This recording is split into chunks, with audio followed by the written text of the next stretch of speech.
بسم اللہ الرحمن الرحیم۔ شروع اللہ کا نام لے کر جو بڑا مہربان نہایت رحم کرنے والا ہے۔ السلام علیکم ورحمۃ اللہ وبرکاتہ۔ سب دوستوں سے گزارش ہے کہ ایک بار درود شریف پڑھ لیں۔ ایک بار درود شریف پڑھنے سے اللہ تعالیٰ 10 مرتبہ رحمت فرماتے ہیں۔ حضرت عبداللہ بن عمر رضی اللہ تعالیٰ عنہ بیان کرتے ہیں، رسول اللہ صلی اللہ علیہ وآلہ وسلم نے فرمایا، اللہ کے ساتھ شرک بنانا، والدین کی نافرمانی کرنا، قتل نفس اور جھوٹی قسم اٹھانا کبیرہ گناہ ہے۔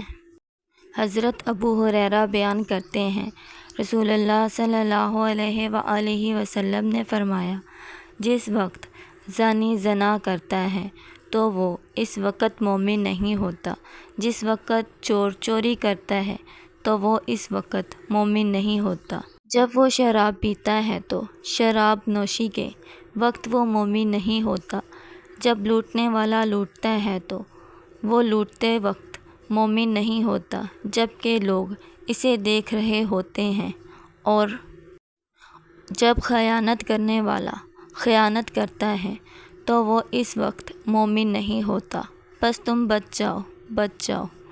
حضرت عبداللہ بن عمر رضی اللہ تعالیٰ عنہ بیان کرتے ہیں، رسول اللہ صلی اللہ علیہ وآلہ وسلم نے فرمایا، جس شخص میں 4 خصلتیں ہوں وہ خالص پکا منافق ہے، اور جس میں ان میں سے ایک خصلت ہو تو اس میں نفاق کی ایک خصلت ہے، حتیٰ کہ وہ اسے ترک کر دے۔ جب اس کے پاس امانت رکھی جائے تو اس میں خیانت کرے، جب بات کرے جھوٹ بولے، جب عہد کرے تو عہد شکنی کرے، اور جب جھگڑا کرے تو گالی گلوچ پر اتر آئے۔